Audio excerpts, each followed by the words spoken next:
Raila alikupenda kwa sababu ya maono yako, alikupenda kwa sababu ya fikira zako, alikupenda kwa sababu ya vitendo yako, lakini sio kwa sababu ya rangi yako ama kabila lako.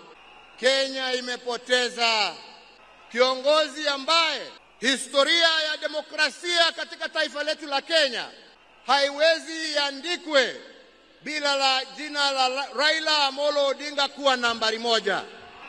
Historia ya ungatuzi na kuhakikisha ya kwamba wananchi kule mashinani wana uwezo ya kujiongoza na kujitawala na kuwa na viongozi ambao wanatekeleza shida za wananchi kule chini, haiwezi iandikwe bila jina ya Raila Amolo Odinga kuwa nambari moja.